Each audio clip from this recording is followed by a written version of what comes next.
প্রিয় দর্শক, সাজ্জাদ কাদেরের প্রীতি এবং শুভেচ্ছা নিন।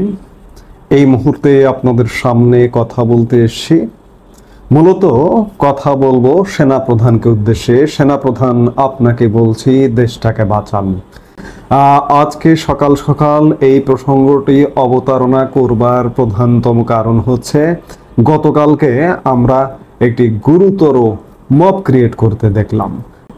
সাবেক প্রধান নির্বাচন কমিশনার KM নুরুল হুদার সাথে যে ধরনের আচরণ করা হলো, মব সৃষ্টিকারীরা যে ব্যবহারটা করলেন, তাতে আমরা বাংলাদেশের মানুষ মর্মাহত হয়েছে। আজকে একটা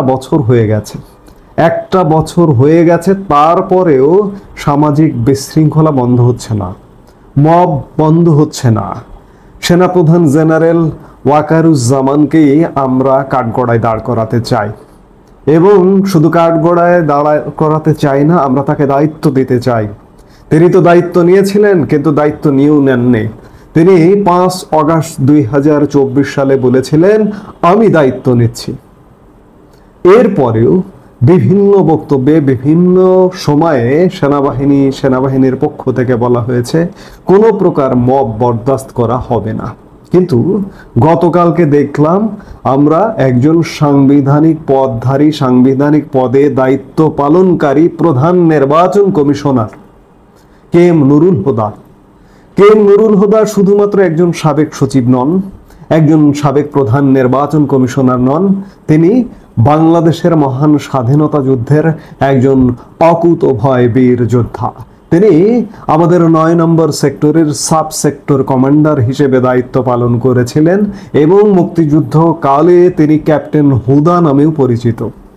সেই মানুষটি, আমি সবকিছু বাদ দিলাম, তিনি একজন সাবেক সচিব, সাবেক প্রধান নির্বাচন কমিশনার, একজন বীর মুক্তিযোদ্ধা, তিনি একজন সিনিয়র সিটিজেন। সম্ভবত তার বয়স এখন 77 বছর।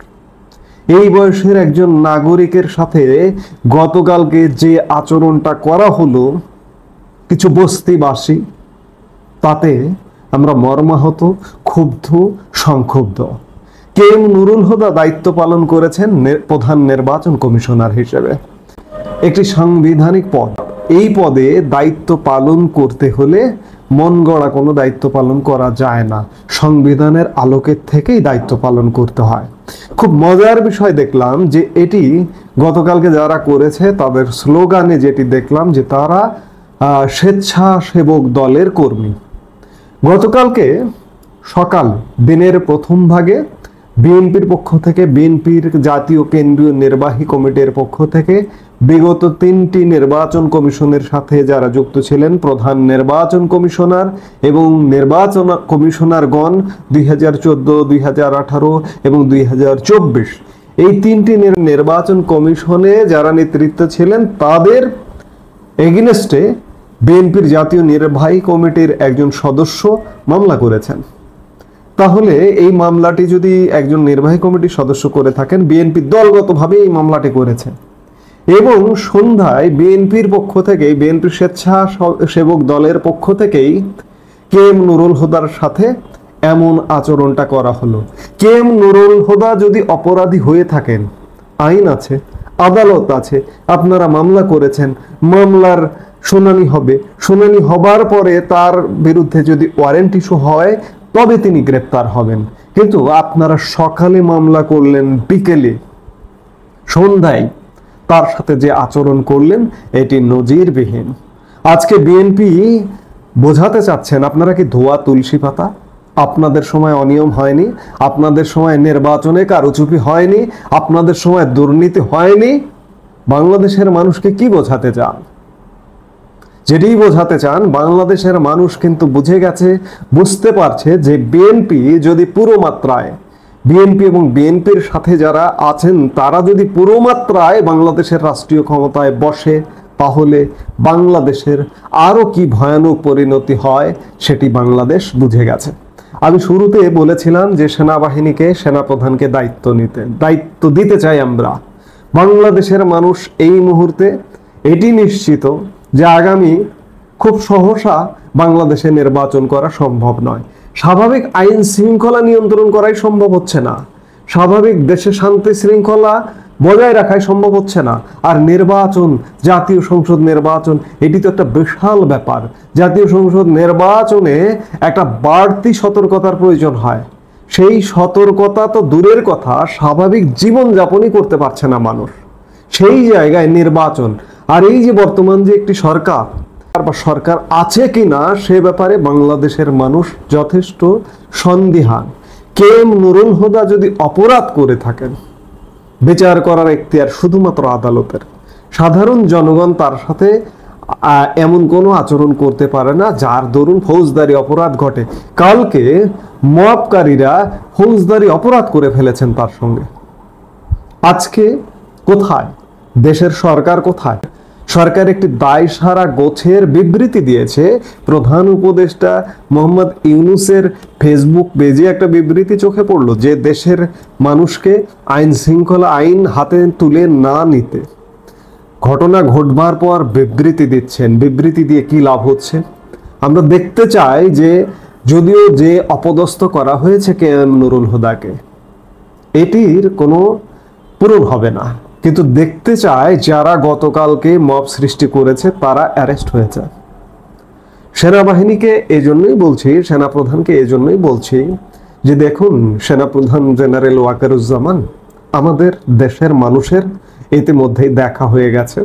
আমরা 11 মাসে অবস্থান করছি, আগামী মাসে 1 বছর হবে এই যে অন্তর্বর্তীকালীন সরকার পিরিয়ডটি। এই সরকার কি করতে পারবে বা কি করতে পারে এটি আমাদের অন্ততপক্ষে দেশের নাগরিকদের বোঝা হয়ে গেছে।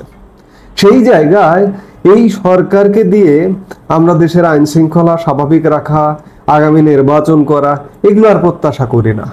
তাই আমাদের সাধারণ মানুষের একান্ত প্রত্যাশা যে আপনি দায়িত্ব নিয়েছেন, আপনার বাহিনীর পক্ষ থেকে বারবার বলা হয়েছে যে মব সহ্য করা হবে না, আপনি দায়িত্ব নিয়েও মব হচ্ছে, মব সহ্য করা হবে না তবুও মব হচ্ছে।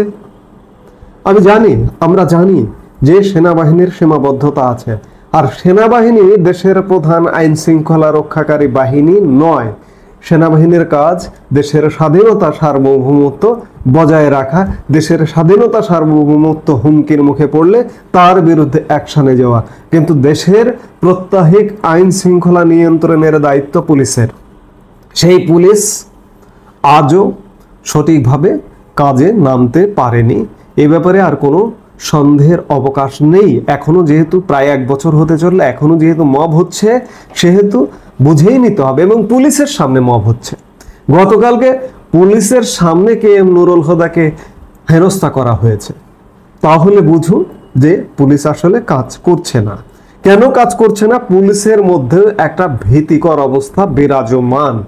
কে কোন বিষয়ে কার বিরুদ্ধে অ্যাকশন নেবে, এই অ্যাকশনের ফলাফলটা কি হবে, পুলিশ এই ভয়ে পুলিশ ভীত, যার কারণে পুলিশ কাজ করছে না।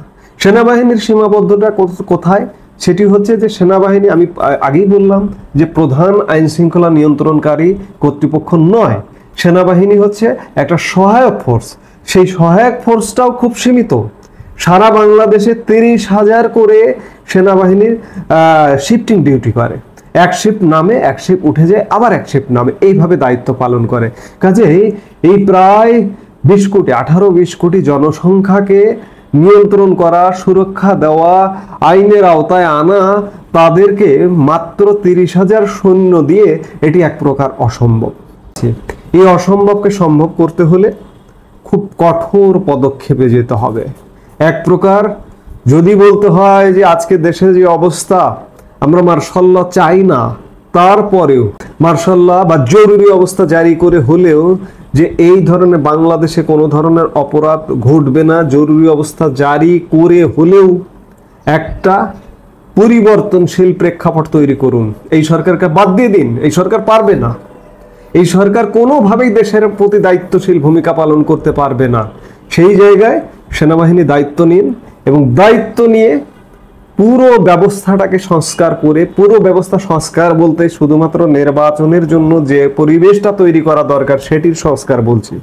সংস্কার করবে পার্লামেন্ট, সংস্কার করবে রাজনীতিবিদরা, সংস্কার করবে রাজনৈতিক দল। শুধুমাত্র নির্বাচন করবার জন্য দেশে যে পরিবেশটা করা দরকার সেটি করতে হবে। করে সেনাবাহিনীর তত্ত্বাবধানে একটা নির্বাচন দিন। অবাধ, নিরপেক্ষ এবং সুষ্ঠু, কোনো বিশেষ পক্ষের দিকে দৃষ্টি না দিয়ে সুষ্ঠু নির্বাচন, দেখুন কে ক্ষমতায় আসে। সব দলের সমান, আওয়ামী লীগ, বিএনপি, জামাত যদিও কথা আছে স্বাধীনতা বিরোধী, মুক্তিযুদ্ধ বিরোধী, তারপরেও জামাত ঠিক আছে। বাংলাদেশের মানুষ সিদ্ধান্ত নেবে জামাতকে রাখবে না রাখবে। জোর করে নিষিদ্ধ করার পক্ষে আমিও নয়।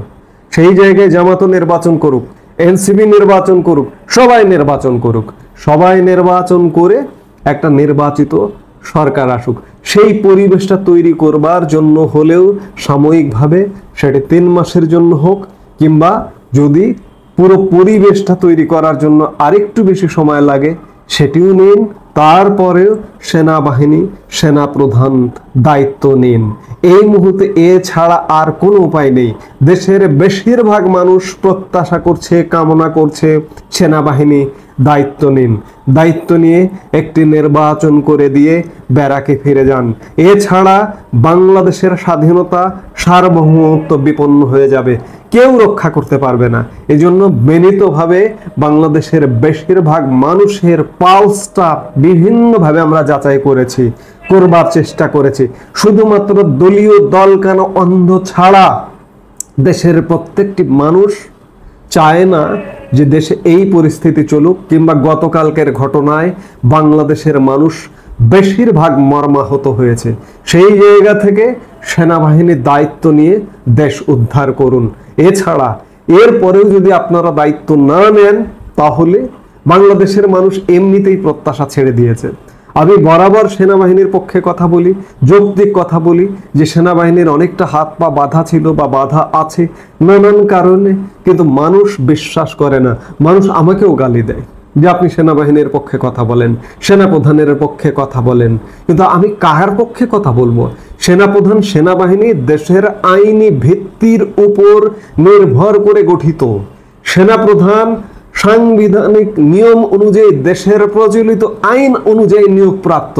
কাজে আমি তার পক্ষে কথা বলবো। আমার সর্বশেষ প্রতিষ্ঠান, সব প্রতিষ্ঠান ধ্বংস হয়ে গেছে, এই মুহূর্তে শুধুমাত্র সেনাবাহিনী বেঁচে আছে, জেগে আছে, এবং শেষ পর্যন্ত সেনাবাহিনীরই বাঁচাতে হবে। সেনাবাহিনী যদি না বাঁচায় তাহলে ধরে নেবেন, মনে করতে হবে আমরা মৃত, আমরা মারা গেছি, আমরা পরাধীন হয়ে গেছে। শেষ কথা এটাই বলবো যে সেনাবাহিনী আর বসে থাকার সময় নেই, দায়িত্ব নিন, দেশ বাঁচান। এই মুহূর্তে এ পর্যন্তই। সবাই ভালো থাকুন, সুস্থ থাকুন। আমাদের ভিডিওগুলো নিয়মিত পেতে সাবস্ক্রাইব করুন Sajjad Kadir and the legends YouTube channel, এবং লাইক, কমেন্ট, শেয়ার করে সাথে থাকুন।